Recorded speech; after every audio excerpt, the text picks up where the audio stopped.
वीरेंद्र सिंह घोगड़िया, ये है बलराम कटवाल, ये दिलबाग संडील, ये है मनोज नचार, ये है सुरजीत अड़ेवा, ये है सुरेंद्र सिंह शौकंद, ये है दिनेश डाहोला।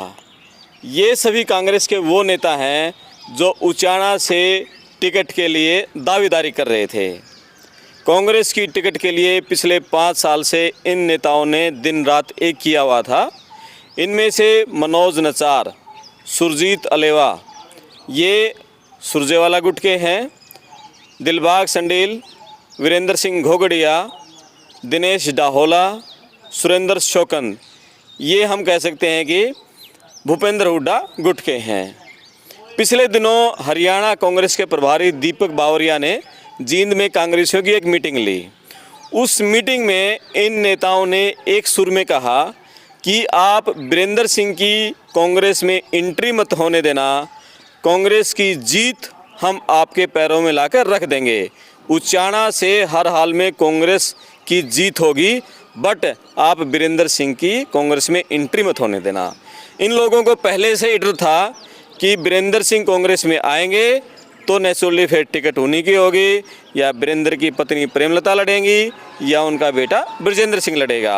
और आखिरकार इन सभी नेताओं का डर सही साबित हुआ और वीरेंद्र सिंह के बेटे ब्रजेंद्र सिंह आज भाजपा को छोड़कर कांग्रेस में शामिल हो गए हैं।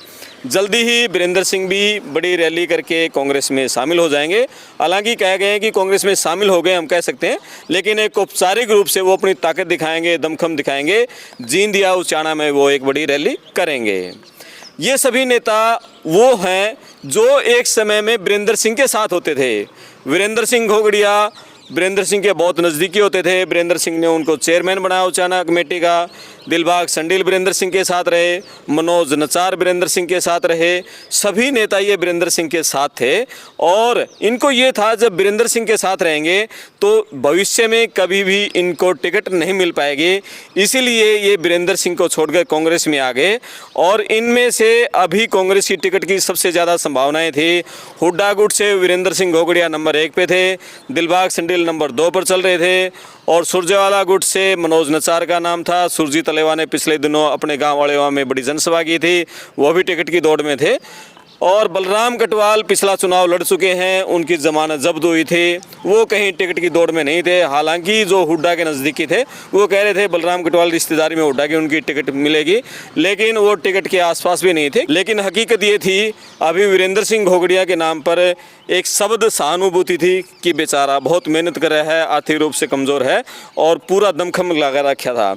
इसी तरह से दिलबाग संडील भी पूरा दमखम लगा रहे थे और नगूरा में पिछले दिनों ने दीपेंद्र हुड्डा की उन्होंने एक बड़ी जनसभा की थी। इसी तरह वीरेंद्र घोगड़ी ने उससे पहले अड़ेवा गांव में एक बड़ी रैली की थी दीपेंद्र हुड्डा की। पिछले दिनों अपना सुरजीत अलेवा ने भी अपने अलेवा गांव में रणदीप सुरजेवाला की जनसभा की। उससे करीब 6 महीने पहले मनोज नचार ने उचाना की ब्राह्मण धर्मशाला में रणदीप सुरजेवाला की एक बड़ी जनसभा करवाई थी। तो ये लोग टिकट की बड़ी दौड़ में थे और अब ऐन मौके पर आके ये सभी की छाती पर वो कहते हैं ना सांप लेट गया, सभी की छाती पर सांप लेट गया है और इनकी सबकी मेहनत पानी फिर गया है, सबकी मेहनत पर पानी फिर गया है। अब देखना ये है कि ये सभी लोग दोबारा फिर कांग्रेस में वीरेंद्र सिंह के नीचे रहेंगे या इनमें से कोई कांग्रेस छोड़कर अब बीजेपी में या जेजेपी में किसी दूसरी पार्टी में जाएगा नहीं जाएगा। लेकिन इतना तय है कि उचाना फिर एक बार हॉट सीट है और हॉट सीट हमेशा रहेगी, क्योंकि अब बीजेपी का जेजेपी का गठबंधन रहे या ना रहेगा तो भी वहाँ से दुष्यंत चौटाला चुनाव लड़ेंगे और गठबंधन टूट जाता है तो भी दुष्यंत चौटाला वहाँ से चुनाव लड़ेंगे। सामने वीरेंद्र सिंह का परिवार होगा। तो यदि गठबंधन टूटता है तो बीजेपी का प्रत्याशी कौन होगा, ये सबसे बड़ी देखने वाली बात होगी। कुल मिलाकर मुकाबला बहुत रोचक हो गया है। ग्राउंड रिपोर्ट अभी तक वीरेंद्र सिंह ने जो जींद में पिछले दिनों रैली हुई थी, उस रैली के बाद वीरेंद्र सिंह का ग्राफ काफ़ी बढ़ा था और उनके पक्ष में माहौल था कि वीरेंद्र सिंह अब बीजेपी में रहकर चुनाव लड़ते हैं तो भी उनकी जीत की संभावनाएं हैं। सरकार के खिलाफ एंटी इनकम्बेंसी है अब माहौल क्या बनता है ये ग्राउंड हम अभी कुछ नहीं कहेंगे, ये अब देखने वाली बात होगी लोगों से क्या होगा। लोगों से बातचीत की हम एक वीडियो भी डालेंगे, उचाना के लोगों का क्या कहना है बीरेंद्र सिंह के कांग्रेस में शामिल होने पर। लेकिन इतना तय है कि बीरेंद्र सिंह ने जो कांग्रेस को शामिल होने का फैसला किया कांग्रेस में और बीजेपी को छोड़ने का फैसला किया है, वो भारतीय जनता पार्टी के लिए एक बड़ा झटका है। झटका ये है कि लोग ये कहते रहे हैं कि बीजेपी में एंट्री का रास्ता तो है, आप पीडी के डर से, सीबीआई के डर से या कि गिरफ्तारी के डर से, कोई केस दर्ज होने के डर से आप बीजेपी में नेताओं की एंट्री करवा सकते हैं, लेकिन आउट होने का रास्ता नहीं है। बीरेंद्र सिंह ने ये रास्ता दिखा दिया है। एक माहौल जो सियासी माहौल होता है वो कांग्रेस के पक्ष में माहौल बनेगा, बीजेपी के एंटी माहौल बनेगा। और बीरेंद्र सिंह अकेले उचाना में नहीं, उचाना पूरा जींद जिला कहें, फिर आपका कैथल में कलायत कहें या फिर हिसार डिस्ट्रिक्ट कहें, तो आसपास के ज़िलों में भी कहीं ना कहीं उसका प्रभाव है। और एक बीरेंद्र सिंह के आने से दूसरे नेता भी अब कांग्रेस में एंट्री होगी। जिस तरह से 2014 में जो नेता कांग्रेस को छोड़कर बीजेपी में शामिल हुए थे, धर्मवीर सिंह थे, राव इंद्रजीत थे, आपका बीरेंद्र सिंह थे, तो इससे बीजेपी के पक्ष में एक माहौल बना था। और अब बीरेंद्र सिंह से शुरुआत हुई है और नेता भी अब कांग्रेस में शामिल होंगे, ये आगे देखेंगे। तो इससे कांग्रेस के पक्ष में एक माहौल बनेगा और 10 साल की एंटी इनकम्बेंसी जो कांग्रेस के पक्ष में रहेगी, सरकार के खिलाफ एंटी इनकम्बेंसी है, तो इससे अब बीजेपी कैसे पार पाएगी, उसकी रणनीति क्या होगी, यह हम आगे देखते रहेंगे। लेकिन इतना तय है कि हरियाणा में अगला विधानसभा चुनाव बहुत रोचक होगा। और अभी लोकसभा चुनाव में भी बात करें तो बीजेपी और कांग्रेस बराबर की स्थिति में खड़े हैं। बीजेपी को भी कड़ी मशक्कत करनी पड़ रही है, जिताऊ चेहरे उसको नहीं मिल रहे हैं। 4-5 चेहरे तो उसने फिक्स कर लिए हैं।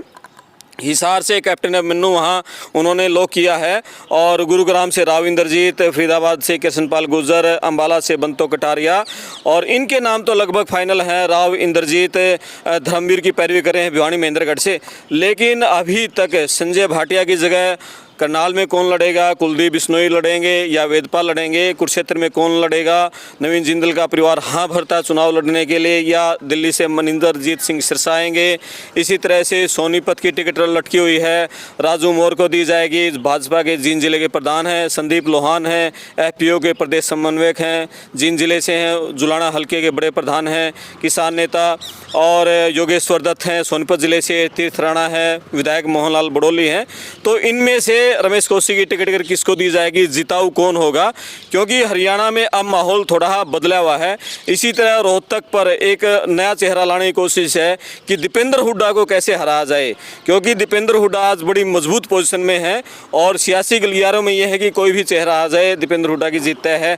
तो ऐसे में कोई एक ऐसा अलग सा चेहरा, वो रणदीप हुड्डा होंगे या बाबा बालकनाथ होंगे।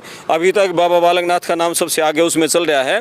तो अब ये देखने वाली बात होगी कि कौन से चौंकाने वाले चेहरे बीजेपी लेके आती है और जिससे कि उसके पक्ष में माहौल बने।